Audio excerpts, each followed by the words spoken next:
Hello and welcome, everybody. Welcome to the first episode of Card Talk.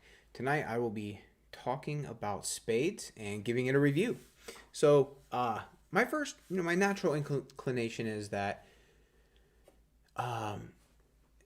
reviewing a traditional card game might be it's a little off the beaten path. Typically reviews are saved for commercial products, but I think it's worth doing, especially as I am playing a ton of new games that are most likely new to the typical card player in the States. Spades is a very popular game in some areas, but it was completely new to me. Not in the sense that I didn't know it existed, but in the sense that I had never played before. So I think there's definitely room for videos like this for reviews over traditional games. Now, Card Talk, the format is going to follow my review format that's on BGG. So again, if you want to stay ahead of the game, you'll follow me on that website, and you'll know in written form at least you'll have seen what I think about games. This is typically going to be 30 minutes or less. That's the target I am shooting for, and it's really just going to follow that format. I'll go through each section, talk about the game according to those components or according to those headings, and then at the end of the video, so one thing that's different here than if you were to just read the written review, at the end of the video, I'll do my best to address any questions about the game. Now, with a traditional game like this, there might not be a whole lot of questions, but with a commercial game, there might be more questions about specific things about the game or the components or the quality or things like that. So I'm going to have room for that at the end of the episode. This episode, the Card Talk, will be every Wednesday at 9 p.m. Eastern Standard Time, just like right now. Getting this all together, I'm going to be working on the format. Should have a little more bells and whistles in regards to like the screen and what's going on around my face. Today it's going to be very plain, but that's okay because the point of this is to talk about games. So Spades. Let's start with an overview. Spades is a trick-taking card game for 4 players, usually played with 4, usually played in partnerships. During the round, players are going to bid on how many tricks they think they will take individually, and then at the end of the bidding phase, the bids for each player on the team are combined, and then the team is responsible for that's weird. The team is responsible for meeting that bid. Now, BGG has this game kind of categorized as a predictive bidder, and I think precision bidder is a better term, precision bidding, because you're not simply, there are other games under that category that you're simply bidding on a range. Like, I am going to hit 3 tricks or more, like bid euchre, or point bidding, where, for example, in pitch, you bid on how many points you think you're going to capture, and that's more of a predictive bidder. Precision means there's penalty for not hitting your bid, and I think a game like Spades or Oh Heck, things like that, that is much more of an accurate description. So we've got a precision bidder. It is a must-follow game, so players must follow suit if they can. You can only play off suit once you're unable to follow the lead. So if a heart is led and you have a heart in your hand, you have to play it. And spades are always trump, so there's no mechanism for determining a trump suit in this game. You simply you always know that spades will be the trump suit. But the interesting thing is that spades cannot be led until that suit is broken. So at some point during the round, a player will be unable to follow suit and they will choose to play a spade in order to capture the trick. Then at that point, players can lead the spade suit. It's sort of like hearts, where hearts can't be led until a heart is played to a trick after a player is unable to follow suit. Typically, a game is played to 500 points. That's considered a full game. A shorter game is played to 200. Now, within this game, players will earn points based on their bid. So if a team meets their bid, they will earn 10 times the bid. And if they go under their bid, they will lose points. They will lose 10 points times their bid. So if I bid 5, miss my bid, and go under, I'm going to lose 50 points off my score. If a team goes over their bid, they're not penalized quite as hard, but they are given what these things called bags. Each trick over your bid, you will get a bag. So if I bid 5 and take 7, I'm going to get 2 bags. And it gives a little bit of leniency to going over. Now, if a team reaches 10 bags, they're going to lose points. They're going to go back and score big time. So you've got some different layers there to the scoring system. Moving on. So yeah, as you can see, it's a pretty full, complex game. It's definitely more of a meal than a snack. Availability. So this category for this particular game, obviously this game is widely available. It's played with a standard 52 card deck, and even if you don't have a French suited deck, any deck with 4 unique suits and then 13 cards per suit, either ranked 1 through 13 or ace through king, as long as you have 52 cards, 4 different suits, you are good to go. And this category would be more appropriate for commercial games, where they may or may not be widely available in your location. Mechanisms and features. So there are 3 layers to this game. There's the bid, there's the trick play, and then there are the bags. So the bid, okay, all these 3 things together form the engine that moves the game along.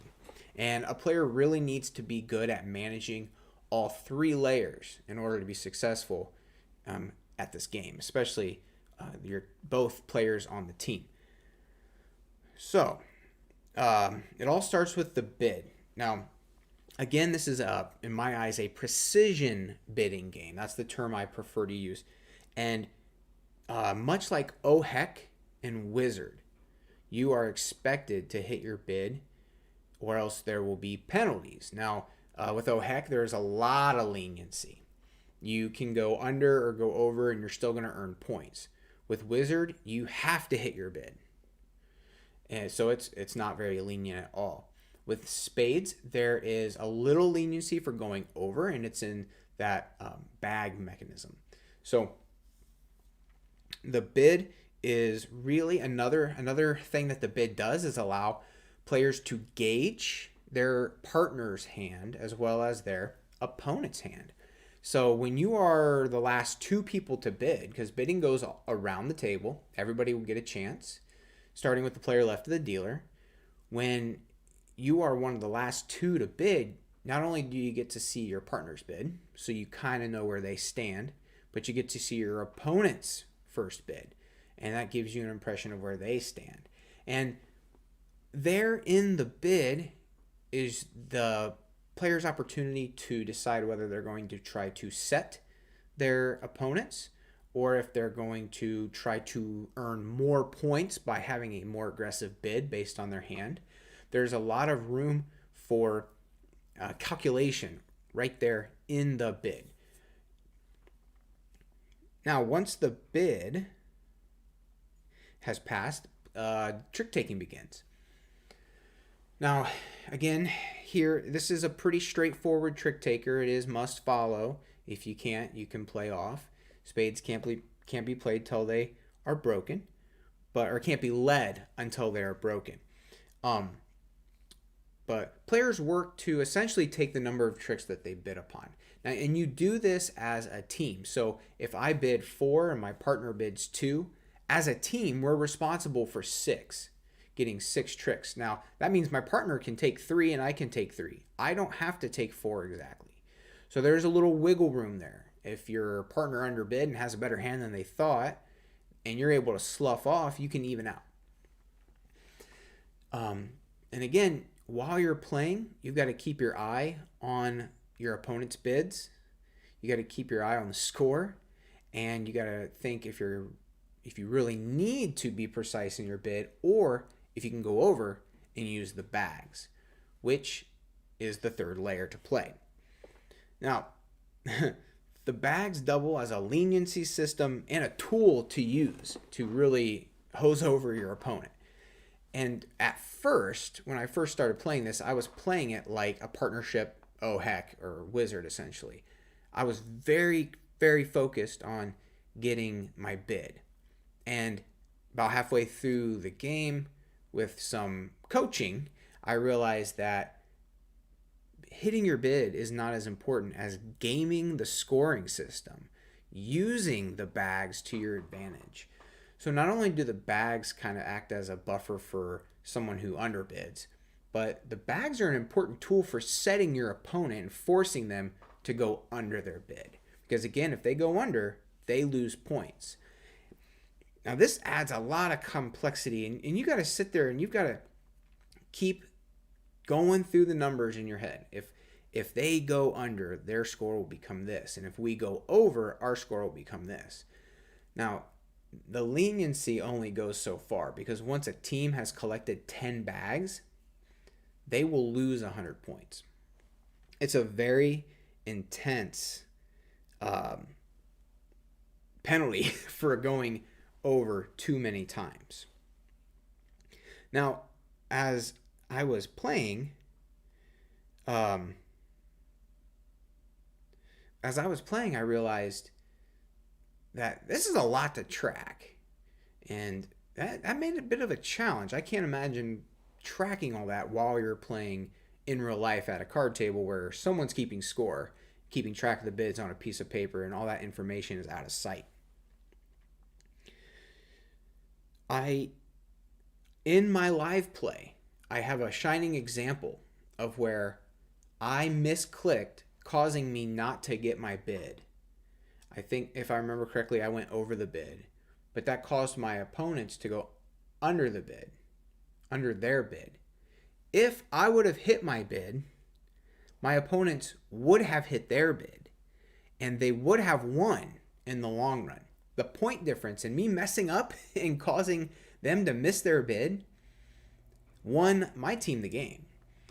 And it just right over my head. But it's something to think about. So the overall lesson is to use the bags. Use the bags. All right, moving on. Overall gameplay. So, as I mentioned, I went from oh heck to spades. And as I said, I was playing it as a kind of a partnership version of oh heck. Oh heck is extremely lenient. So with spades, I immediately had to adjust to maybe bidding a little more conservatively, so that way I didn't get under my bid. But another thing I did learn is that you can sometimes count on your partner to step it up and maybe take an extra trick or two that they weren't counting on. That's not always a sure thing, though. If you are new to precision bidding, I recommend starting with a game like oh heck. I understand that spades is a game that some people just grow up playing, and for those people, you don't really need a precursor to spades. You just get raised up playing spades. But for someone like me, my first time playing it was as an adult, and it was just a whole new world. It was just a different kind of game. And so as a bidding game, I suggest starting with oh heck. Now, logistically, it's very different, but it'll make a nice introduction to the precision bidding family or genre of games. Once you get decent at judging your hand with oh heck, then maybe you can move on to spades.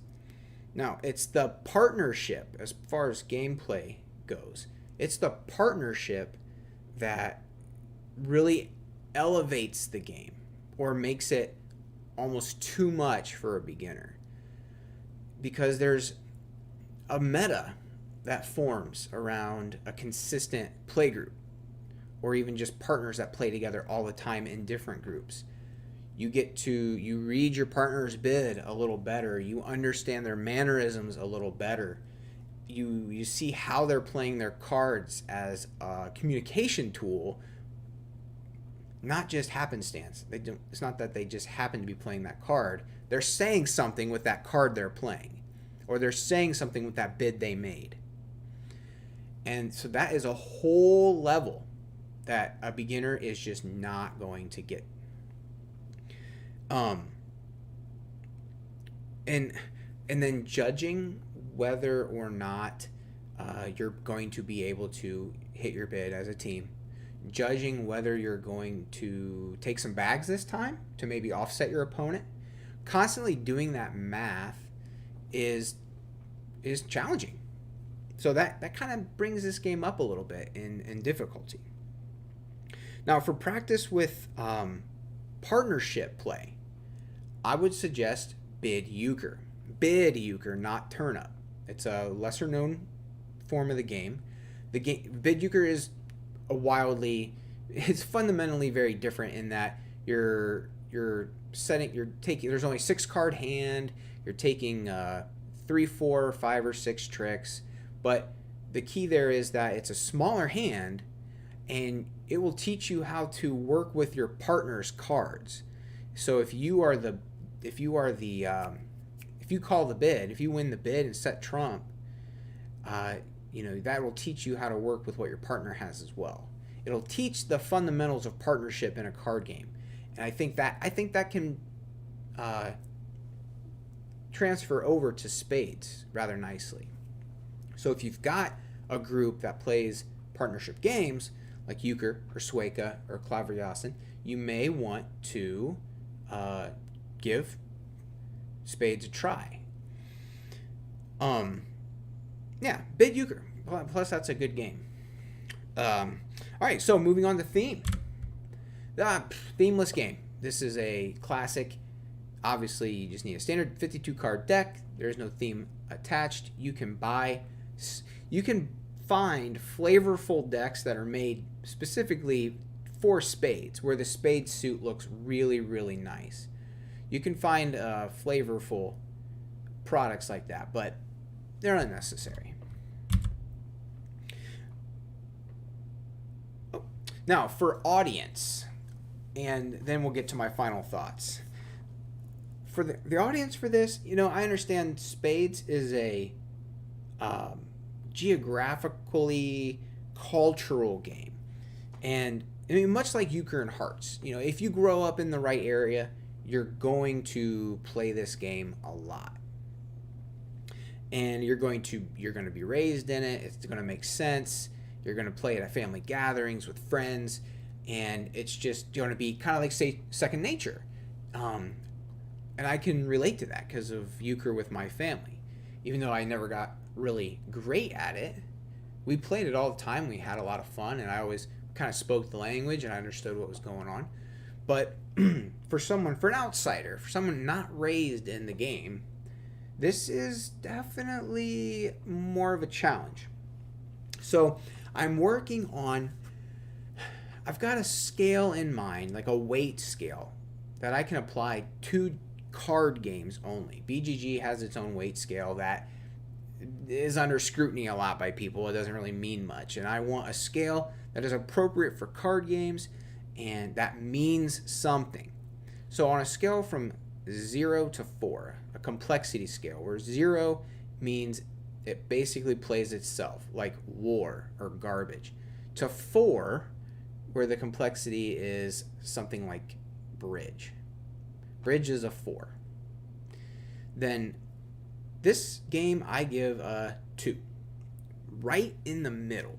Not a beginner's game, but it does have elements that keep it from being a chess-like game, like bridge. So I rate this right in the middle. Not good for a beginner, especially someone, not good for a beginner card player. I don't think this is how they should be brought into the hobby. I think there are other ways to start them off that might be a little more appropriate. Now, if you're a beginner to trick taking, again, I would play a game that doesn't have the precision bidding element to it. And if you're new to partnership games, again, I would find a simpler partnership game that will teach you kind of the fundamentals of working with your partner, being able to read their hand and what they play. A simpler bidder like bid euchre, or even pitch, even though that's got a lot going on. And as far as the precision bidding, if you're new to that, I would go with something like Oh Heck. And those games will kind of get you warmed up, vetted into a place where you might be able to enjoy Spades a little more. Because if you go into Spades blind without an understanding of the bags, with the heavy penalty of going over tricks too many times, the penalty of going under your bid too many times, you're going to be overwhelmed, and I don't think you'll enjoy yourself. Do the other basics first. Play a little euchre, play a little hearts, and play a little heck. Get yourself there. At least that's the sort of card playing journey that I went on. I tried Spades a couple years ago, and it just wasn't the right time. I didn't really enjoy it. But having played it now, having other games under my belt, love it. Absolutely love it. And that I guess I wanted to add here, and actually Banjo Emily is in the chat, and she's the one that said this. I was going to say the penalty for getting 10 bags is 100 points. She says they usually play that it's a penalty of 200 points, which really makes the bags mean something. And I would say so. Absolutely. It's good to see you in the chat, Banjo Emily. So final thoughts. This game is a lot of fun. That's a lot of fun. But I felt it was pretty taxing on my brain. And part of that not only is just all the different elements you're keeping track of, and the calculations, trying to make sure that you actually should hit your bid, or maybe you should take a couple bags. That really taxed me. And so for me, it took away a bit of the relaxation that I enjoy with card games. And it made it more of a thinker. And that's not a bad thing. That's not a bad thing at all. But the cool thing is, as with many different classic card games, with the right group, this game could be played casually and be enjoyed. But if you're casually playing with the wrong group, it's not going to be fun. And they might even razz you. That's been my experience with euchre anyways. Playing with a casual mindset with people who live, breathe, and bleed euchre, they don't make you feel good about it. So I'm not sure how the Spade community is, but I would hope it's better than that. So due to the extreme learning curve and the layers of complexity that could be there, I'm going to give it the rating of fun, but it's not going to be a anytime, anywhere award winner for me. Now, I understand for a lot of people, it is the anytime, anywhere game that they'll play as long as they have 4. But that's just not for me. So I definitely recommend Spades. I think it's a fun game, and I appreciate its different layers. I appreciate how you could study the game. You could become very good at the game. And if you have a partner that you get to play the game with a lot, it would take on a whole new meaning. Like I said, that meta will grow around your play group, and especially with you and your partner, and you'll be able to understand what little things mean as you play. And I think that the game will just be a lot better of an experience for you if you're able to do that. All right, so as I said at the beginning, here at the end of this, the card talk, this is a shorter episode. I wanted to open it up for comments or questions. So let me go through here And I don't know if I'll be able to answer too many strategy related questions. I can say what I did and what I was thinking, but I have not had a good chance to study the game yet. This is all from a beginner's perspective. So let's go to the chat. Dewey and his decimals is in the chat saying hello. Good to see you here, Dewey. Zanku says the idea of adjusting the tactics to fit exactly into the bidding is fun there. Yeah. So if you're looking for that in a game, that constant balancing of what's going on, this is a good pick for you. And I definitely felt that. I felt the stress of that. Anybody who watched that the Let's Play live will see me lose my cool a couple times. One time when I really didn't need to. I didn't even understand the implication of my mistake, and it ended up being a good thing. So Banjo Emily says, Spades was my first trick-taking game. Learned it in college. Trial by fire. Heck yeah. And I think college is a great setting for learning something new like that, learning a new game. It's going to probably be, a more enjoyable, laid-back atmosphere to learn the game in. And if there are people who are seasoned and they understand that they want to get new people into it, they're going to be more helpful than critical. I learned euchre when I was, I think, around 13 and played it with my cousins, and people in my hometown played it. I played it with my the football team. I played it a track season. That was a go-to game. And again at family gatherings. And when I got into my 20s, I found pockets. I mean, we played cards all the time, euchre being the main one, hearts being probably the second pick, depending on who was in the room wanting to play.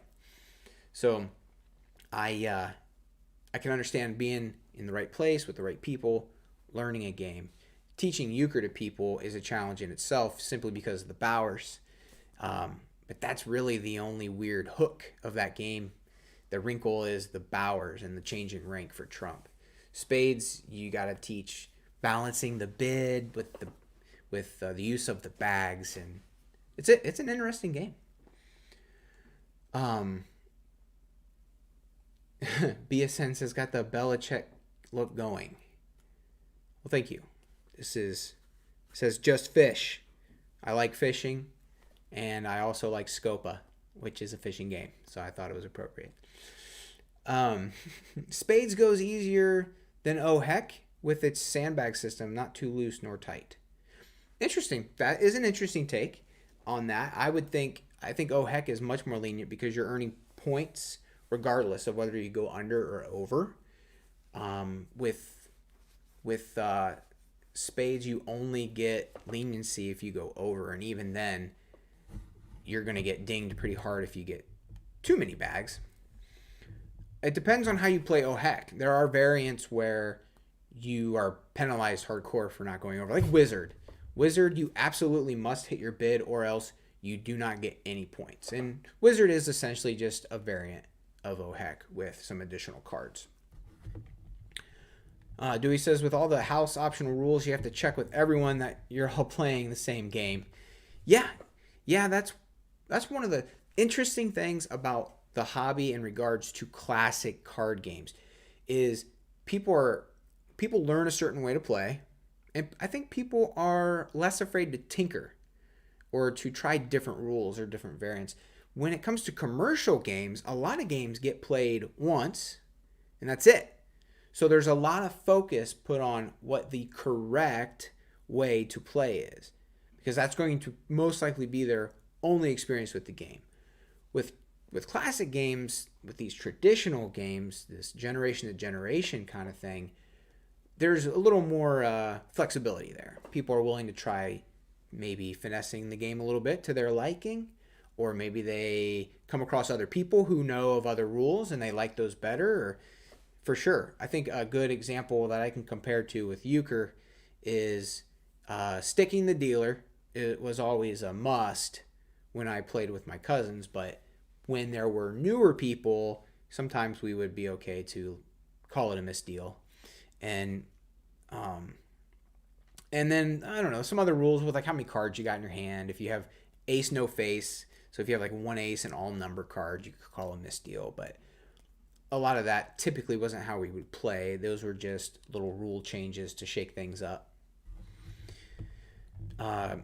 Strategic dice. Spades is, along with hearts, one of those games that have a ton of variations. I played a 2-player variant of Spades. It was quite fun. Yeah, actually, I do have a video for how to play the 2-player Spades. I actually really like the drafting mechanism in that game, and I would love to see it used in more. There's one other game, I can't remember what it's called. Somebody commented on, I think it was on Reddit. They remembered playing a game that had the same drafting mechanism. But essentially, at the beginning of the game, each player is going to draw, and a card is going to be discarded and unable to be drawn. And at the end of the draft, each player will have a hand of 13 cards, and then there will be a pile of cards removed from the game. So you get a chance to build your hand. It's a pretty interesting way to play.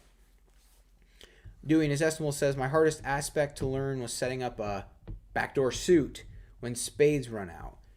Do you find the sloughing off strategically hard or fairly easy? Honestly, I think you're a step ahead of me there. I have not been able to give much thought to the use of the backdoor suit. That's something that I've come across in my brief reading. And you need to be careful, because my initial understanding is you want to take your points right away, because there's no guarantee that you're going to get them later.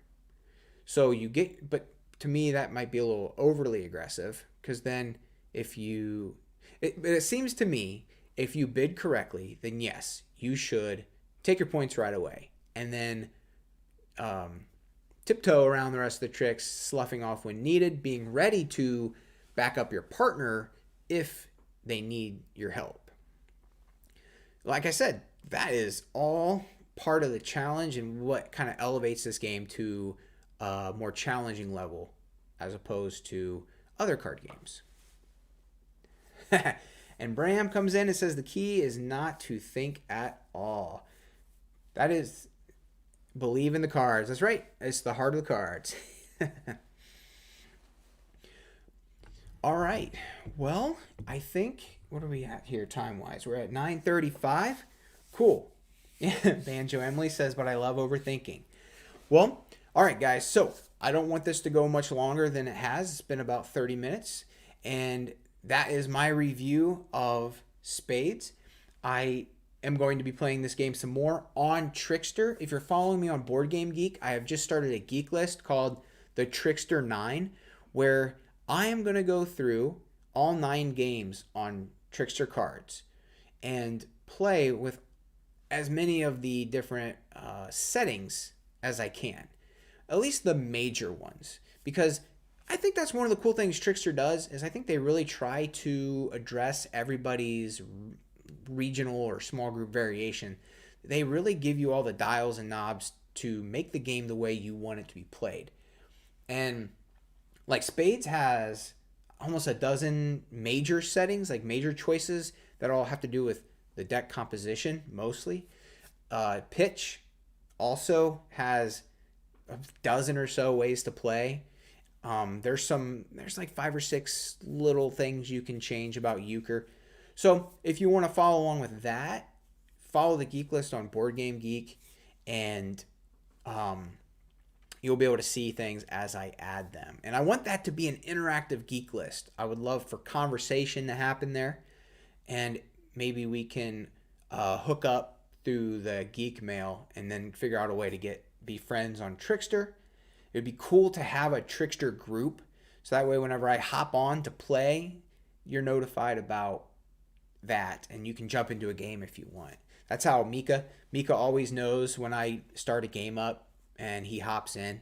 And you don't always have to notify your friends. If you want, you can just practice against a computer, or you can you can compete, which is where it matches you with people. So you don't have to worry about your friends on there being dinged every time you play a game. Only if you want them to. So check out that geek list. Dewey asks if Trickster supports mobile. Absolutely. That is one of the cooler things about it. You can go to the website and play in your browser. You can install an app on your computer, which I think is essentially just a browser window that looks a little differently. Or you can put the app on your phone. You can log in and be logged in on your phone or log in on the computer. It tracks all your progress and it allows for crossplay. So I could play you on your phone while I'm on my computer. It's really cool. VIP games where I have played Klaverjassen and Sergeant Major. If you want to watch any of those Let's Plays, it's the same. It's the same setup. You can download the app or play on your browser. Yes. Yeah. So, yeah, Bram said if you add a shortcut to your home screen, it goes full screen. Yeah. So, yeah. The only game I haven't played yet on Trickster is 500. So that's coming. And I still need to do some Let's Play lives of the other games on there. So all that is coming. I've got videos ready to go for the week. And we're just going to keep on rolling with this schedule. Monday nights, 9 p.m. Eastern, is Shoot the Moon. My show where I discuss things going off the channel with the website and the games I've been playing. Tuesdays, 9 p.m. Eastern, is Let's Play Live, where I will play a game live. And now Wednesdays is Card Talk. This will be where I either review games or talk about specific things regarding games. For example, I plan on doing an episode all about precision bidders. So that's what Card Talk will be. And I will get some more bells and whistles here on the screen, so you're not just looking at a gray border with this beautiful Berkshire font here down below. Thank you all for being here, guys and gals. This has been a lot of fun. Love the interaction in the chat. That really makes it more enjoyable. And I hope to see you over on Board Game Geek, and I hope to see you next week for Shoot the Moon. All right, everybody, take care. Have a great night, and keep on playing.